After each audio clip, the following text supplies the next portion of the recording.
አሁን እያየነው እንዳለ ነው። ንግድ ሚኒስቴር የዓለም አቀፍ ገበያን መሰረት ሳያደርግ እንደፈለገ ነው ምንም ኢኮኖሚያዊ አመክኖ መሰረት ሳያደርግ ማሻሻያ እየተደረገ ያለው በአንድ ቀን ከ10% በላይ ዋጋ ጭማሪ ተደርጎበት የሚያድራ አገር ነው እየሆነ ያለው። ይሄ ደግሞ በትራንስፖርት ዘርፉ ላይ ለተሰማሩ ትራንስፖርተሮች፣ ለዝቅተኛ የማህበረሰብ ተጠቃሚዎች፣ ለሸቀጥ ነጋዴዎች እነዚህም በከፍተኛ ሁኔታ አፌክት የሚያደርግ ነው። እኔ ጥያቄ ምንድነው ለንግድና ቀጠናዊ ትስስር ሚኒስቴር ይህን ስልጣን ስንሰጥ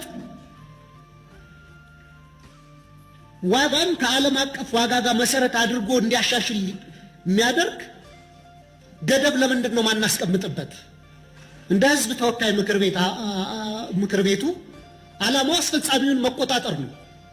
የአስፈጻሚው ስልጣን በህግ የተገደበ የተገራ እንዲሆን ማድረግ ነው።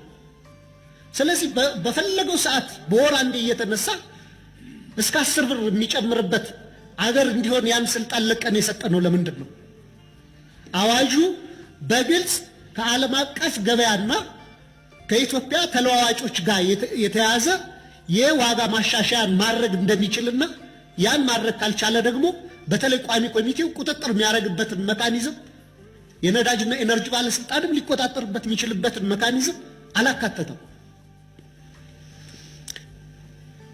ስለዚህ ይህን ችግር አሁንም እንዲቀጥል ልንፈቅድ ነው ማለት ነውና በሱ ላይ ምንድነው እየተባለ ያለው የሚለውን ክብርት ሰብሳቢዋ ማብራሪያ ቢሰጡበት።